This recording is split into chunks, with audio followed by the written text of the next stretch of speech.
किसी भी लक्ष्य की प्राप्ति में असफलता मिलने के कई कारण हो सकते हैं। परिस्थितियों की प्रतिकूलता, साधनों का अभाव, साथियों द्वारा असहयोग या उनका प्रतिरोध कोई भी कारण प्रगति में अवरोध खड़े कर सकता है। ये सभी कारण बाहरी है। इन कारणों के उपस्थित होने पर न निराश होने की आवश्यकता है, न हताश होने की। बाहरी कारणों और अवरोधों को हटाया जा सकता है। मार्ग में पड़े पत्थर को लांघकर या चट्टान पर चढ़कर आगे बढ़ा जा सकता है। नहीं बढ़ा जा सकता है तो इसका एक ही कारण है। मन में यदि थोड़ा साहस हो तो इन अवरोधों को पार किया जा सकता है। प्रतिकूल परिस्थितियों से लड़ने और उन्हें अनुकूल बनाने की सामर्थ्य मनुष्य के भीतर विद्यमान है।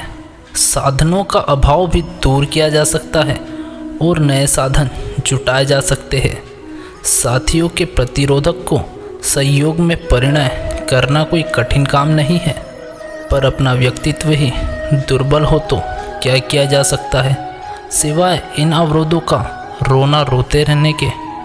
प्रगति पथ में आने वाले अवरोधों और सफलता प्राप्त करने की दिशा में उत्पन्न होने वाली बाधाओं को दूर करने का एक ही उपाय है, आत्मविश्वास।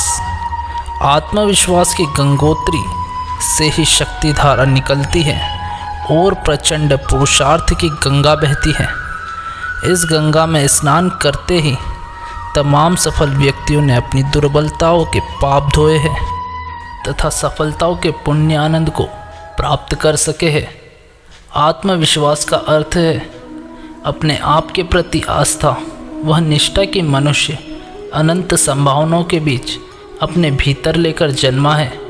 यह आस्था और निष्ठा ही श्रम, साहस तथा प्रतिभाशाली व्यक्ति का निर्माण करती है। स्मरण रखा जाना चाहिए कि आत्मविश्वास का अर्थ बिना पंखों के आसमान पर उड़ने का नाम नहीं है। उसके साथ अपनी सामर्थ्य भी तोलनी पड़ती है। अपने अनुभवों, योग्यताओं और साधनों का मूल्यांकन करना पड़ता है। इस समीक्षा के साथ यह निष्कर्ष निकालना पड़ता है कि वर्तमान परिस्थितियों में किस सीमा तक कितना साहस किया जा सकता है और कितनी ऊंची छलांग लगाई जा सकती है। यदि निष्कर्ष उतनी ऊंची छलांग लगाने की अनुमति नहीं देते तो फिर वैसी सामर्थ्य जुटानी होगी। उपयुक्त परिस्थितियों का निर्माण करना होता है और आवश्यक साधन जुटाने होते हैं। यदि ऐसा नहीं किया गया और वस्तु स्थिति की उपेक्षा की गई तथा केवल हवाई महल चुनते रहा गया तो शेख चिल्ली की तरह उपहासास्पद बनना पड़ता है। शेख चिल्ली की कहानी तो सुनी ही होगी, जिसमें एक मजदूर ने तेल ढोने की मजदूरी से मिलने वाले पैसों से मुर्गी, बकरी, भैंस खरीद कर मालदार बनने, अमीर औरत से शादी करने, बच्चा होने और बच्चे को झिड़की लगाने का सपना देखा था तथा बच्चे को झिड़की देने के आवेश में तेल का घड़ा फोड़ बैठा था तथा रंगीन सपना गंवाकर मालिक द्वारा धुतकारा, धमकाया और निकाल दिया गया था। बहुत से लोग इस तरह के सपने देखते हैं।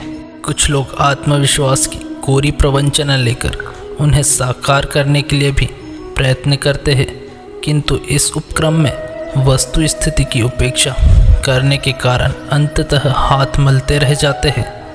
अस्तु अपने आप के प्रति, अपनी शक्तियों के प्रति विश्वास रखने के साथ साथ यह भी देखना चाहिए कि जिन कारणों से प्रगति पथ अवरुद्ध बना हुआ है, दूसरों का सहयोग नहीं मिल रहा है, अवरोध सामने आ रहा है, वे क्या है तथा उन कारणों को किस प्रकार दूर किया जा सकता है।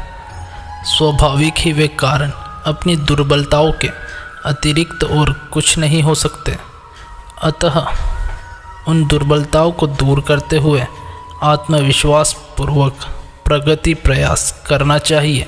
सफलता की आगे बढ़ने की यही मूलभूत शर्त होती है।